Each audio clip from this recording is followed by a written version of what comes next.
Agora com o Felipe Ramos, que é analista político. Felipe, muito bom dia, bem-vindo aqui no Novo Dia. Bom dia. Quero muito te ouvir sobre esse cenário que começa a se formar em torno da candidatura, agora oficializada, de Donald Trump. Ele que já está criando até um novo slogan de campanha. Quando ele foi atingido na orelha, ele saiu gritando ainda no sábado aquele fight, fight, fight, que é lute, lute, lute. E esses gritos foram entoados também ontem durante a convenção partidária. A percepção que a gente tem é de que o cenário começa a se movimentar e cada vez mais a favor de Donald Trump. É uma percepção correta na sua avaliação? E o que explica isso, Felipe?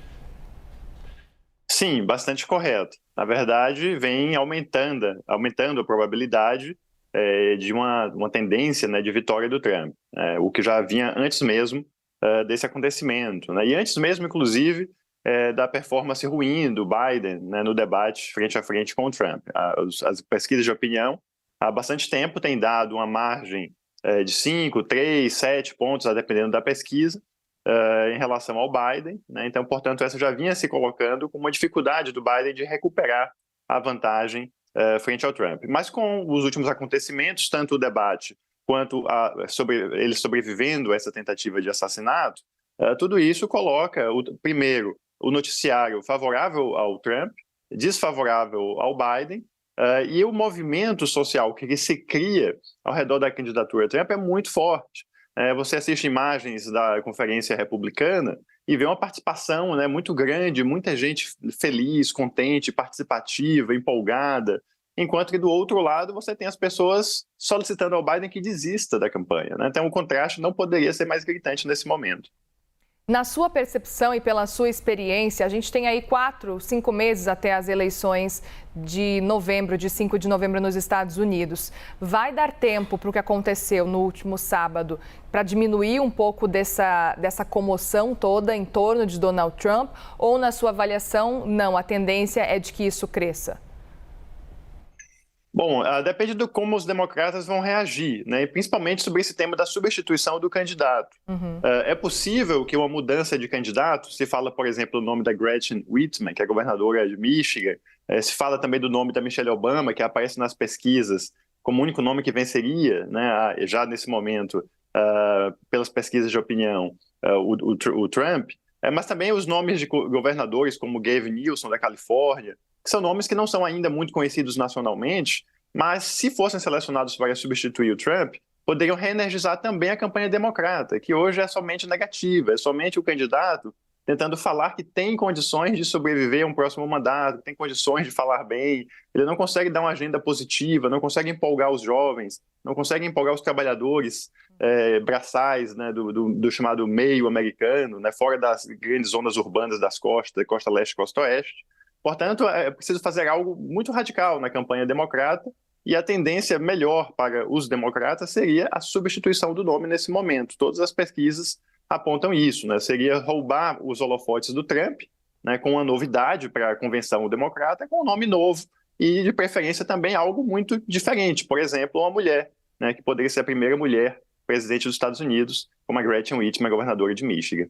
Ou seja, para os democratas seria necessário um fato novo para conseguir desenvolver essa narrativa e conseguir bater Trump. Caso contrário, se não existir um fato novo, ou mesmo se Joe Biden continuar nessa tentativa de se reeleger, a tendência na sua avaliação é de que realmente lá em novembro seja Donald Trump o eleito para ser presidente dos Estados Unidos. Além do fato novo, também uma agenda nova, né? O importante é que a agenda do Donald Trump ela toca no coração dos trabalhadores, da massa urbana e rural. É preciso ter a maioria, né? E hoje os democratas têm uma leve minoria, vamos dizer assim, relacionada às grandes metrópoles, aos círculos intelectualizados.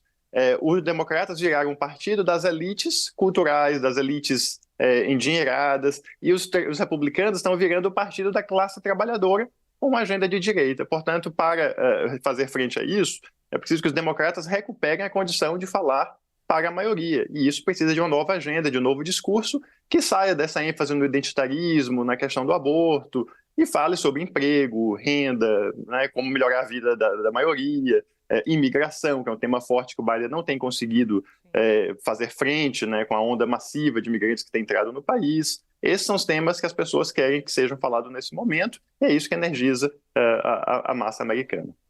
Felipe, como é que você enxerga esse nome, J.D. Vance, para ser o vice de Donald Trump?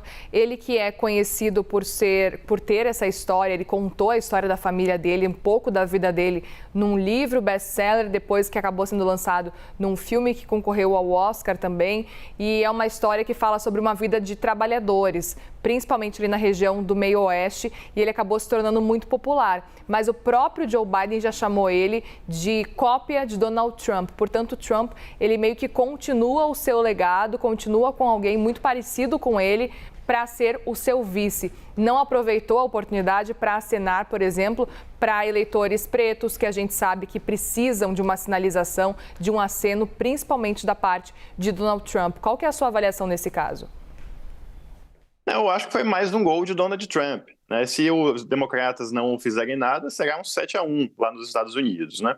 Por quê? Porque apesar de não ser negro, de não ser mulher, o J.D. Vance, ele vem de baixo, ele vem da pobreza.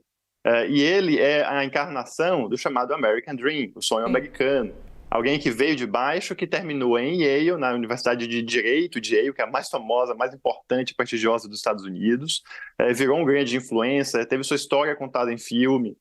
Então, é um cara, né, o vitorioso, ao contrário do loser. O loser é o cara que os Estados Unidos não gostam, os americanos não gostam. Né? Ele é o vitorioso, a pessoa que venceu na vida com os recursos próprios, de uma família que teve uma mãe viciada, enfim. Você tem todos esses problemas que ele superou na própria vida. Então, a biografia dele é a biografia impecável que os americanos gostam. Então, ele acaba atraindo, inclusive, mulheres, inclusive negros, inclusive latinos, né, pela história de vida que ele tem. Além disso, é um cara de 39 anos, né, uma pessoa muito jovem, mostra a renovação do Partido Republicano. E mais um detalhe, 6 anos atrás, o J.D. Vance era extremamente crítico do Donald Trump, né? Falou coisas muito fortes contra o Trump, disse que era um never Trumper, ou seja, alguém que nunca votaria em Trump, que Trump, inclusive, parecia o Hitler dos Estados Unidos.